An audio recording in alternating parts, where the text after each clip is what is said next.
The financial views and opinions expressed by the host and guests on this program do not necessarily reflect the viewpoints of 1077 The Bronx, Rider University, or Certified Wealth Management and Investment. The material discussed is not designed to provide the listeners with individual financial, legal, or tax advice. Show me the money!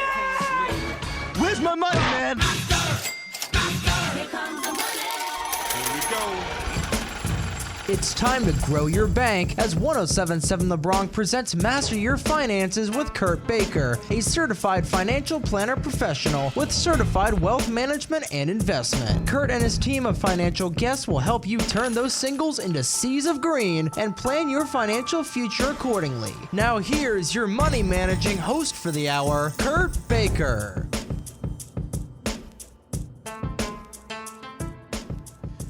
You understand why families feud over inheritance? How would you know if your family is safe from an inheritance battle in the future? Cindy Arledge, a Purposeful Planning Institute member and second-generation entrepreneur from Texas, works with growth-minded entrepreneurial families to eliminate known wealth transfer risks, create a we over me culture, and build sustainable systems to create lasting wealth. Based on her years of experience assisting business owners in preparing their families for a successful wealth transfer, Cindy will teach you 3 steps to protect your family. Cindy, thanks so much for coming on today. I know this is an interesting area that we as wealth advisors, our community, is told that we need to really sit and talk to the families, right? So we often are advisors for individuals or a couple, things like that. But especially when you're dealing with higher net worth or ultra high net worth clients, as we do here, you really need to get the whole family on the same page. Now, for you to step out and actually know this is kind of unusual. So can you want to tell us a little bit of the backstory why you're such an expert in this area and how you came to be who you are today? Well, first of all, I'd like to say thank you for inviting me here. It's a pleasure to spend this time with you. And the second piece, in a simple term, is just experience and being unprepared. My parents passed away 8 months apart in 2005. And unfortunately, the infighting in the family started even before my dad passed away. We were a pretty dysfunctional family, as some entrepreneurs are known to be. Yeah. And even though there was a will in place and Dad had done his best to prepare me, first of all, I didn't believe him. He said I'd have trouble with a sibling. And I was like, that won't be. His problem was with you, Dad. He's never going to have a problem with me. Well, I was unfortunately very wrong in that. And so in a nutshell, it's experience and then turning my mess into a message to help other families. Right. I mean, as you're pointing out, I think you just pointed this out. A lot of times they say you don't really know who somebody is until you go through an inheritance with them together, right? So that's when you really find out who they truly are. And that's a shame because over and over and over again, we hear stories about that. Celebrities, you hear about it all the time, where battles will go on for years and years and years. Martin Luther King, what did it take, 40, 45 years or something finally to make some decisions on that? I think it was his Bible, I think you said, and some other things, right? So it could take a long time. His Peace Prize. There he goes, Nobel Peace Prize. Peace Prize. They fought for almost 50 years over his Peace Prize. That somehow sounds very ironic, doesn't it, to me? So wait a minute, that's not the idea behind it, right? But I mean, as you point out, this is a big, big problem, and most of us don't really pay enough attention to this where you have to communicate multi-generational, right? So tell us how you a little bit about the story you got started. So what did you do from there? Your experience there. What happened? Well, the one of the most challenging times I went through is writing that check to the IRS, which ours was $1.8 million. And then you wait to see if they will accept it.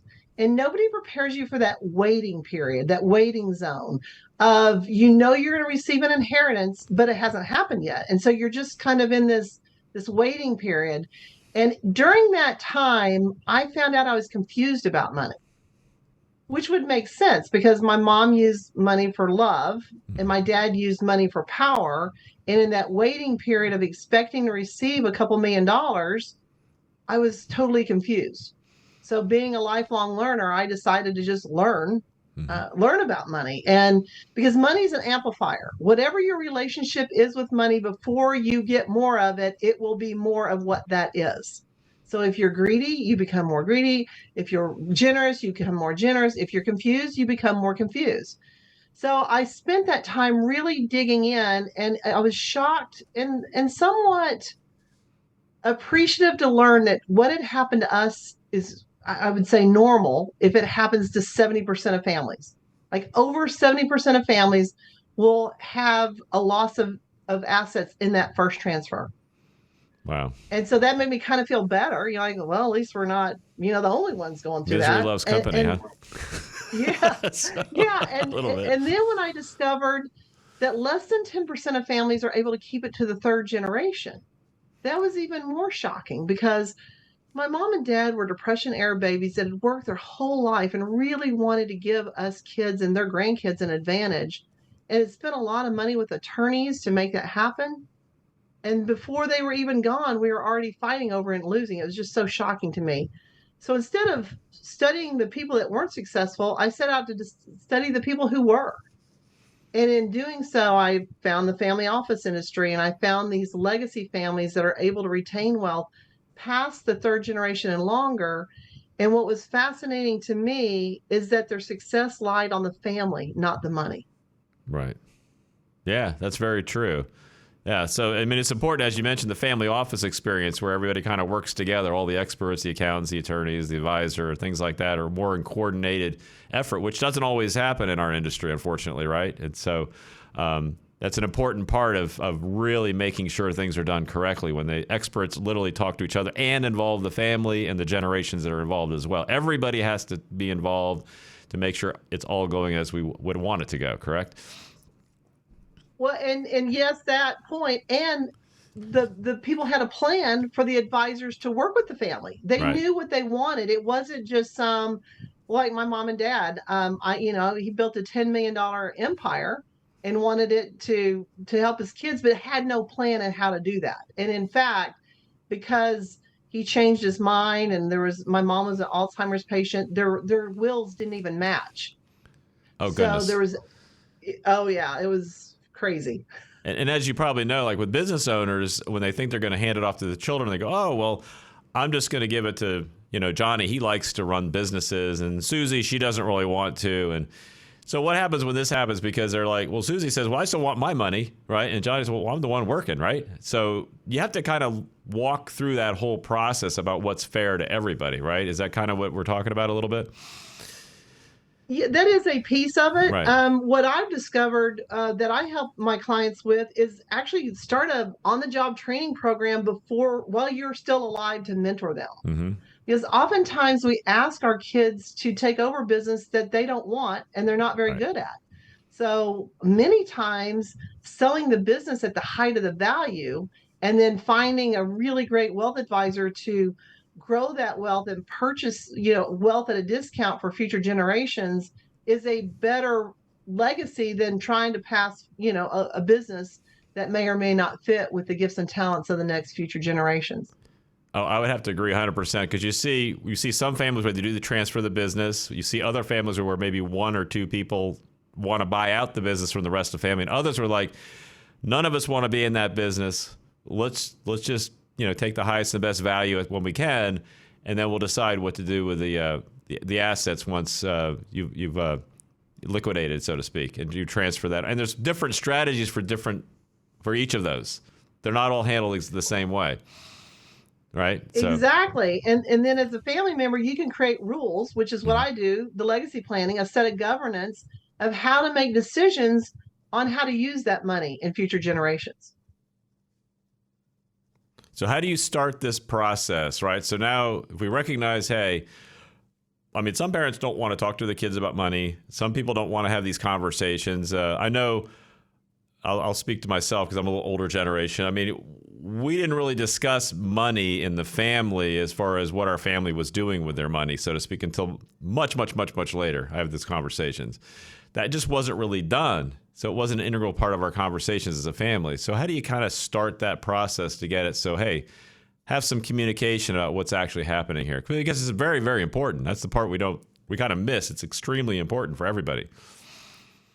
Well, it is, and that's why my goal is to see this legacy planning be seen as its own industry, because you hire experts to write a will, you hire an expert to manage your wealth, you hire an expert to file your tax returns. Why not hire an expert that can lead you through these conversations?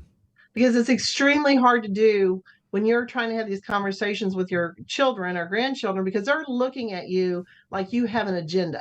And the last person that your kids want to listen to is yourself. That's very true. I mean, you're almost, as you're talking about this, I'm thinking, well, that's why. I mean, I'll transfer it to a little bit, but it's almost like having a family therapist, so to speak, because I know that a lot of us go to therapy, right, for one reason or another, because you have that third party having a conversation. Why do we use realtors when we sell real estate? Because there's a lot of money at stake, and when you have the buyer and the seller talk to each other, things can go wrong, and they find historically you get more money out of your property when you're using an intermediary, right? So all this is documented that it actually helps, right? So is that kind of what we're doing? You're getting that person in there to say, hey, I hear your side, I hear your side. Here's what I'm seeing, so to speak. Well, and I tell people I am not a therapist because I don't have to deal with the past, because the past keeps showing up in the present. And so it's very narrow focus of what I do. I actually think about it as like a human capital development program at the family level, because at the business level, we're investing in our employees to grow their human capital. And when we do that, we know that our businesses are worth more. Well, it's the same, excuse me, the same is true at the family level. I'm a human capital development specialist, giving those families a structure that is repeatable, because that's the key in these families that are retaining wealth to the third generation and on. They have a system that's repeatable, sustainable, and in that way, if there's decisions made about the money, it's not personal. That is awesome. We're going to take a quick break. When we come back, we're going to get into just how you set up that structure. You're listening to Master Your Finance. We'll be right back. Yeah, you've got loads of money, but it's all about how you manage it. Let's get back to learning how to grow your green with Kurtis Baker of Certified Wealth Management and Investment, only on Master Your Finances. Welcome back. You're listening to Master Your Finance. I'm here with Cindy Arledge, and we're talking about really helping the family do a better job of transferring wealth, because as you pointed out in the first segment, most families lose their wealth in the third generation, right? Shirt sleeves to shirt sleeves, right? You build up the wealth. The second generation kind of enjoys the wealth. The third generation, it goes away at that point, because they really aren't trained in how to manage wealth and things like that. But we have had people do this very successfully, right? Some of them for hundreds of years in some cases, right? Most do not. So what is the difference between those that have been very successful? I don't recall the name of this. I think it was a family from Japan, I believe it was, right? Haven't they been around? It's like forever. And so they've managed to continue their wealth through many, many, many generations. Again, most of us don't. So what's the difference, and how do we address that? Well, the difference is simply that they just have added an extra plan to their estate planning efforts. I mean, in its most simple terms. And the purpose of that plan is to eliminate the known risks, create a culture that each generation has a we over me, and then create these sustainable systems. So the idea that instead of being accidental, like when you think about my mom and dad, they could be considered accidental wealth creators. I mean, they worked at it really hard, but instead of it being accidental, it's repeatable, like teaching the next generation how to use their gifts and talents to create their own wealth and become stewards and managers and creators of the wealth. So the structure piece of it is a big piece of it. And my heart was helping entrepreneurs use this system, and high net worth families use this system to create wealth forever. No, that's ideal. That's ideal. So what are some of the steps you initially take to start this process, right? Because it sounds like an awful lot to do. I mean, I know some families, well, I haven't talked to my sister in 20 years. How do you expect us to get together and train each other on how to manage wealth 3 generations from now? Right. Well, and that's where bringing in the expert helps. But one of the easiest ways that I've helped people understand if this is right for them. It's just a checklist, or these are the situations that will cause issues with your family in the future. It's just a simple checklist. And if you have these situations in your life, then you can pretty much know that your family may have problems in the future. And that's eliminating those known risks. So I did a presentation recently, and there's a family that had 18 check marks. They were a blended family. They own their own business. They had some family members working in the business. Some family members weren't working in the business. They didn't have a will. They already knew that there was some family issues. I mean, the list goes, it's a pretty substantial list, not too bad.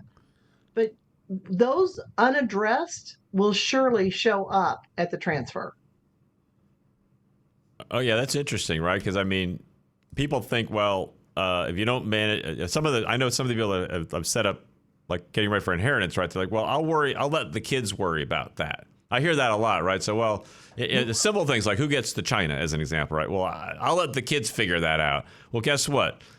Probably not going to happen in a clean, concise way that you're thinking it's going to happen. They're not going to say, oh, let's get together. Oh, that's okay. You can have that. Oh, you can have that. No, not usually, right? It's like, that's at least what history shows us. So. Well, and here's a horror story for you, Kurt. Uh-oh. You could actually live through a bad estate plan. We had a really close family friend whose wife of 65 years passed away, and their only daughter had passed away, and they were a really tight-knit family, and their granddaughter was an attorney. Mm-hmm. And when grandpa almost died, they made the granddaughter the executor of their estate. Well, when grandma passed away, he was picked up by the California hospital system and told that he was unable to care for himself. What? And in the week that it took him to convince the hospital that he was fine, the granddaughters had cleaned out the house, taken all of grandma's jewelry, and he had to fight to get his own money back. And he lived another 8 years. He was almost 101 when he passed away. Oh, my word. And outlived a second wife. So you can actually live through a bad estate plan. Okay. I don't think I recommend that, though. No. Well, here's the thing. Let's try not to have that happen. Get a good estate plan, right? So that when you do need help, your family's all on the same page. Right. I mean, it was so shocking when that happened. So the idea of this we over me culture, right? That's a real critical piece of that. So how do you train that? Because I mean, that's a hard one, right? So everybody, I mean, unfortunately, that seems to be what happens, right? People default to, with them, right? What's in it for me? What am I getting out of this, right? And a lot of times, like, other generations will say, well, I'm entitled to this money. I'm entitled to this. I'm entitled to that. I go, well, your parents or your grandparents, they're the ones that created this. The fact you happen to be there, it's not really an entitlement, right?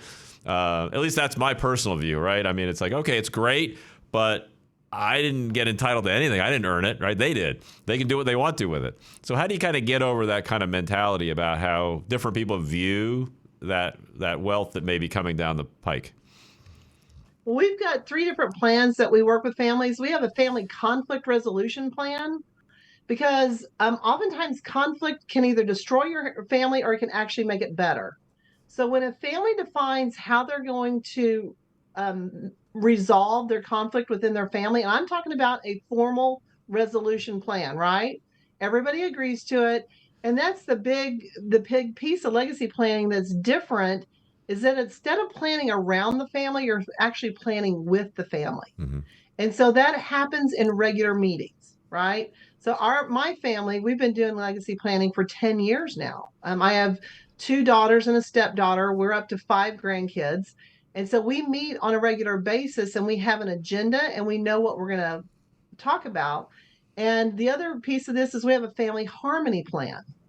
And our family harmony plan includes a week-long legacy week vacation that my husband and I take the entire family on vacation every year from the 2nd Saturday to the 3rd Saturday in June. And we pay for most of the trip, but we turn the budget over to the 3 girls. And they're learning how to make decisions about money in a fun way and learn how to get along in a fun way now while we're alive. Right. And so that legacy week, the magic really happens at the cousin level. So by taking these, they're now 12 to 4, every year they spend this week together, they're creating a shared memories of time spent. And then the other piece of this is a family development plan that my husband and I made a list of things that we feel like the girls need to have mastered. And one girl may need to learn communication skills, another one may need to learn money management skills. We actually invest in their development with other outside specialists to teach them that information. And then they have things that they want to learn and they want to know. So the big piece of it is investing in your family while you're alive. Yeah, you're kind of getting down to something I think we criticize our educational system sometimes. Right? We don't really teach money management through school. I know when I was in elementary, middle, high school, none of that was taught any of my education, right? And the other, which is that you just point out, was communication, right? I mean, one of the leading indicators of somebody that's successful is having good communication skills, right? Whether it's verbal, written. Families should have good communication skills, but many, many times, I mean, we've had wars start over miscommunications, right? So it's kind of like if you're not communicating properly, then that's bad too, right? So how do you start that process of getting everybody done? Because the younger you start, I assume, the better, right? No, absolutely.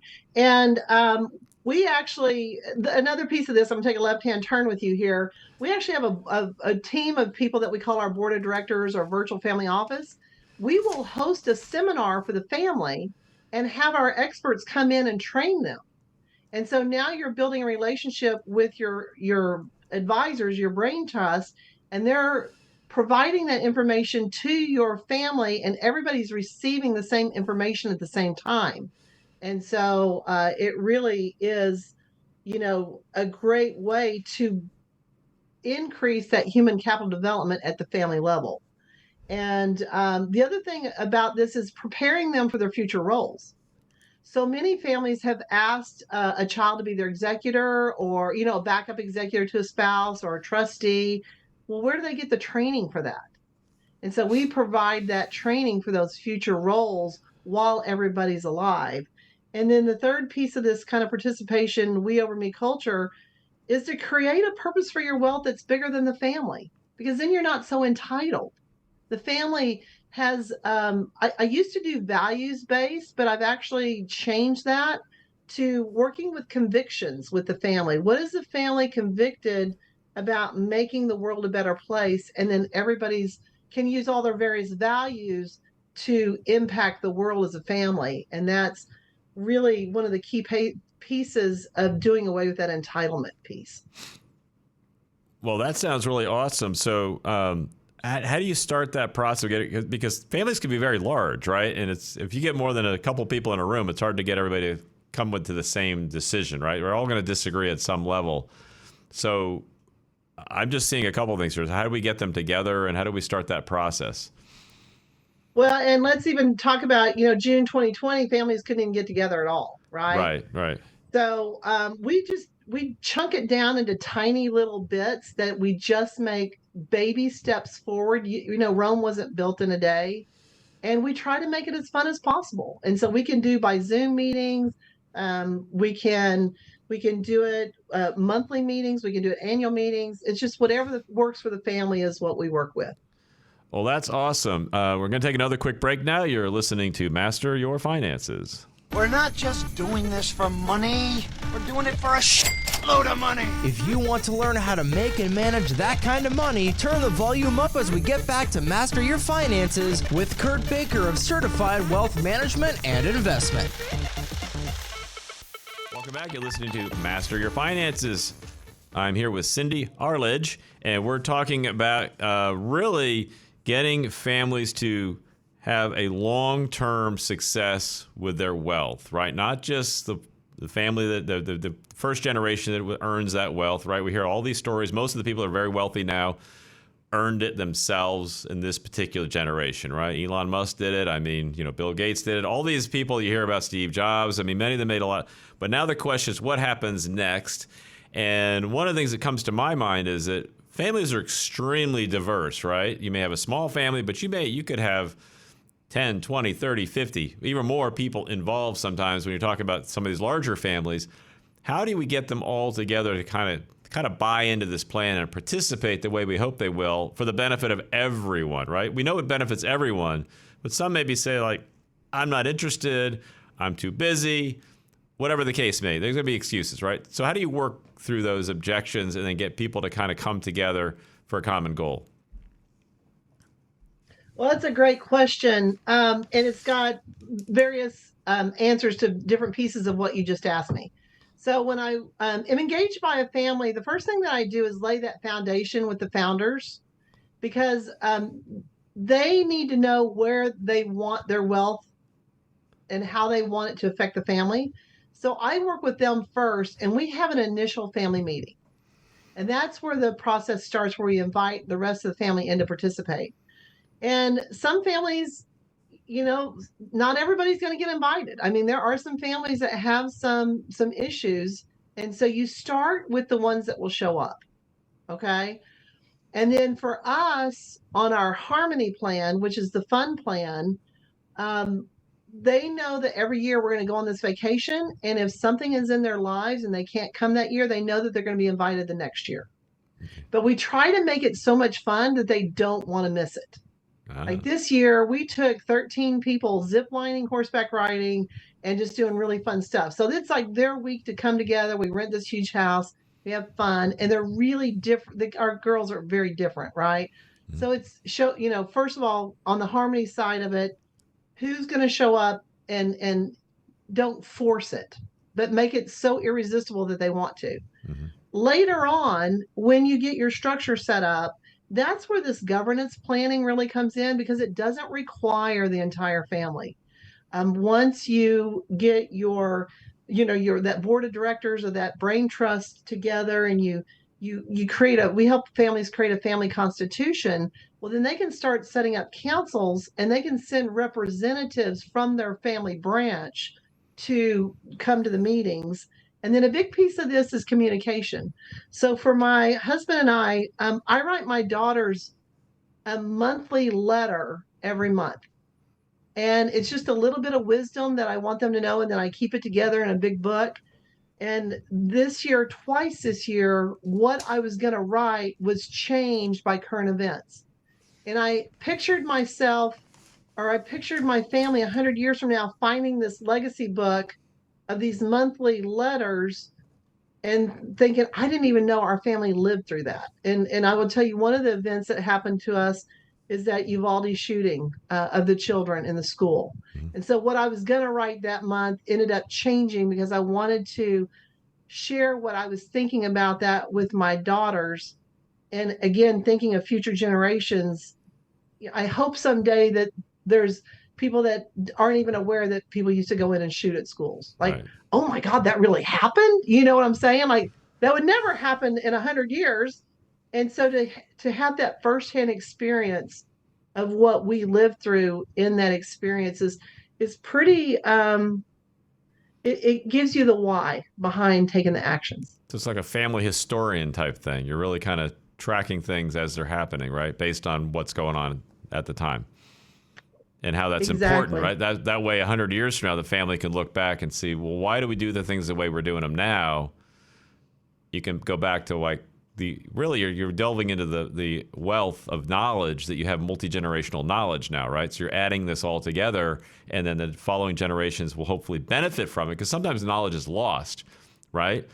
Because it isn't transferred along, right? We don't sit around the campfires like maybe some of the cultures used to do, and the elders talk to the younger ones. There was this conversation that went on all the time between multiple generations to pass it, because they didn't have writing, they didn't have a lot of other ways to do it, so they had to do it that way. We're getting back to a little bit of that now, because people just assume you can just learn all this, right? You've got Google, you can learn anything you want to learn, but not about the family, right? Not how it actually fits.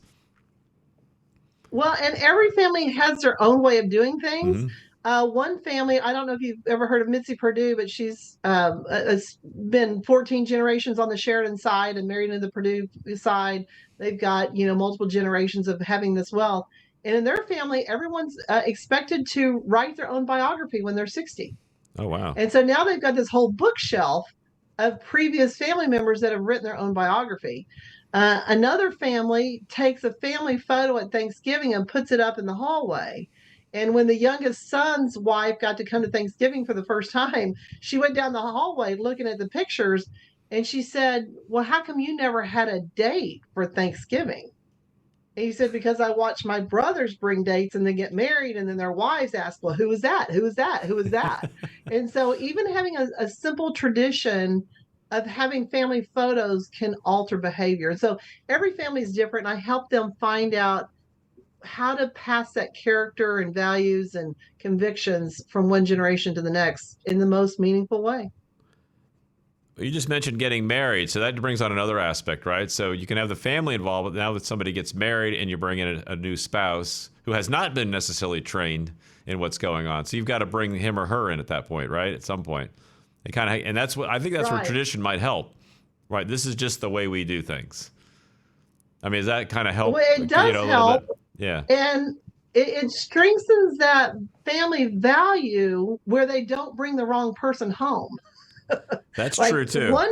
One family kind of has like this test that they take people that they're dating. They have to go to their remote ranch and live camping for a week. And if they can't handle that, then they probably don't make the cut. You know what I mean? It's amazing the different ways that families can vet future spouses.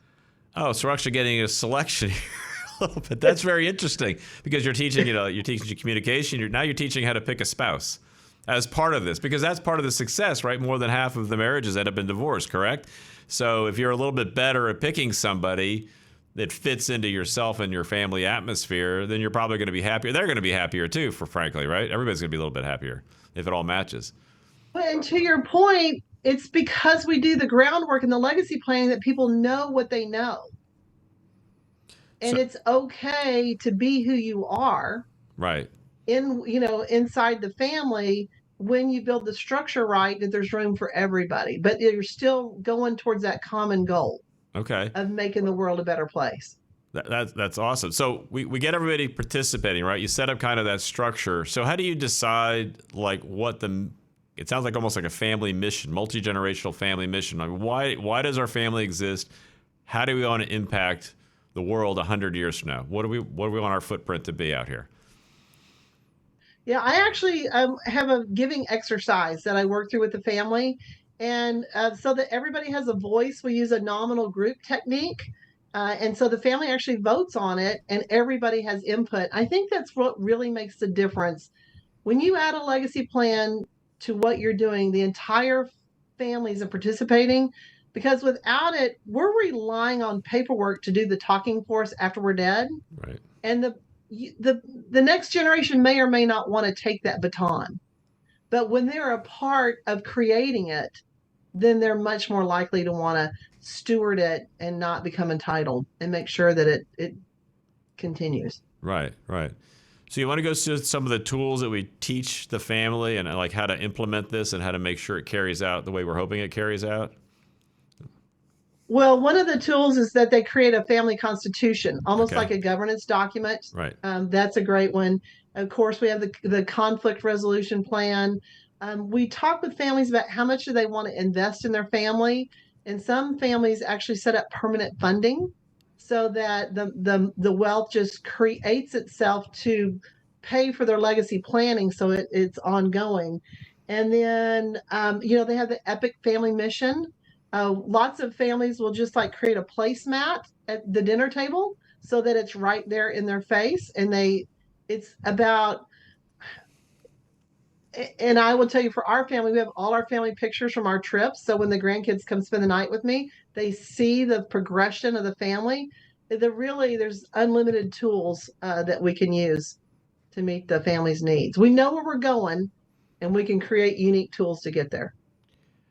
Well, that is really awesome. So one of the things that I know, and we're going to have to take a break here in a minute, but one of the things that maybe we can address after the break is the thing that I'm concerned about is when you have a wealthy family, how do you bring up children with like family values that they want to work, right? Because if you have all this wealth and literally you don't want for anything, you can survive, you don't need to necessarily work. But it's good for our souls. It's good for our personal development to do something. You can't just sit home and watch Netflix all day, right? So when we come back, you want to help us out with how we set up those family values and make sure everybody is productive and not just well off when we come back. You're listening to Master Your Finances. Do you want to prevent this from happening to you? And it's gone. It's all gone. Listen closely as we now return to Master Your Finances with Kurt Baker of Certified Wealth Management and Investment. Welcome back. You're listening to Master Your Finance. I'm here with Cindy Arledge, and we're talking about really kind of sustaining the family wealth over multiple generations, but not just the wealth as far as the monetary end of it goes, but also as far as core values. Because really, wealth comes from core values. It comes from how productive you are. That's the result of being productive. Some people mix it up, right? You need money to make money. Well, you really need to be productive. If you're productive and you add value, the money will come. That's just what happens, right? So you have to focus more on that. But one of the concerns I have is that I know many wealthy families do is you create this wealth. I want to make sure my children, my grandchildren also know what it's like to work because it feels good to produce. It feels good to create. It feels good to add value. So how do we make sure that value continues? Because over many, many generations, having money and just sitting around doing nothing and just sitting on the beach all day, that's not a life where you're going to actually enjoy it long term. You're going to get tired of that. I mean, you need to produce, in my view, at least. What do you think? No, absolutely. And so what you're talking about is actually the foundational piece of what I do. Okay. And this legacy planning came about from reading partly a poem when I was in that waiting zone. And it came from the crypt in the Abbey, a crypt on a tombstone. Mm-hmm. And it basically said, I wanted to change the world, but now here I am laying on my deathbed. And I realized that if I had just changed myself first, and then I had changed my family, then together we might have changed the world. So everything that I do is an inside out approach. And so we have a portion of this in this preparation piece, this participation piece of helping every generation become their own wealth builder. And so in the foundation piece of change yourself first, we actually have an emergency preparation plan for the family. And it's almost like a first responders plan. If something happens, the family has the resources to take care of the medical emergency. It's about, making advanced decisions and everybody knows what their role is. So that's a piece of it. The next piece of it is remember you must die, memento mori. That is true. It's about living with no regrets. And I have a series of exercises that I've created to help families go through these really hard discussions. Nobody wants to talk about death, especially with COVID and all that.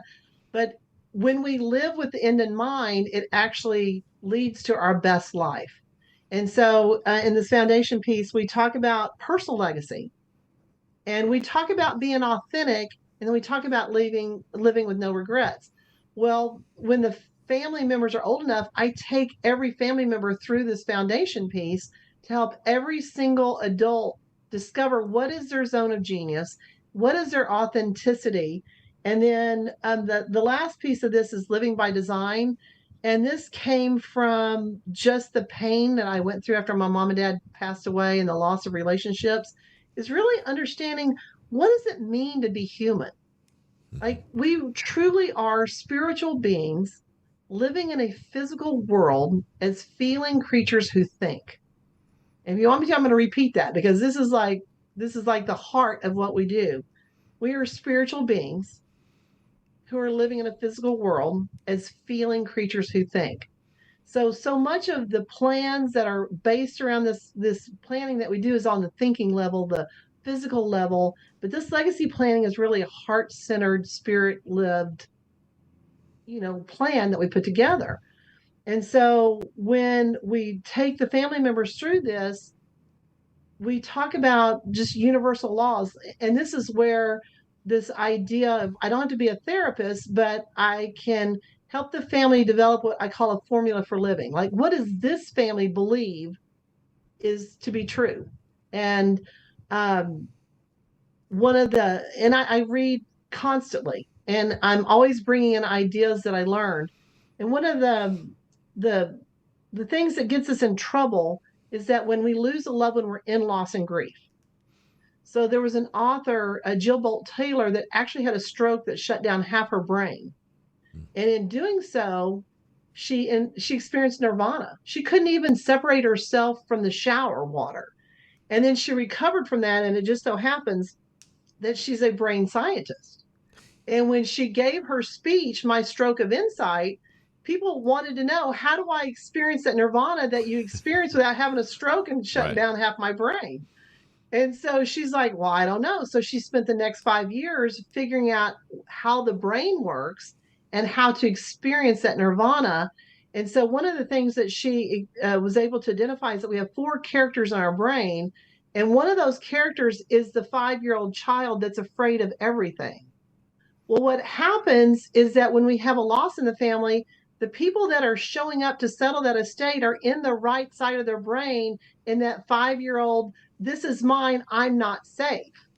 So by, helping families understand in advance, this is the way your brain works and how to access that side and recognize what character of your brain you're using, then they can identify and not stay in that character too when they're settling and they're in stress.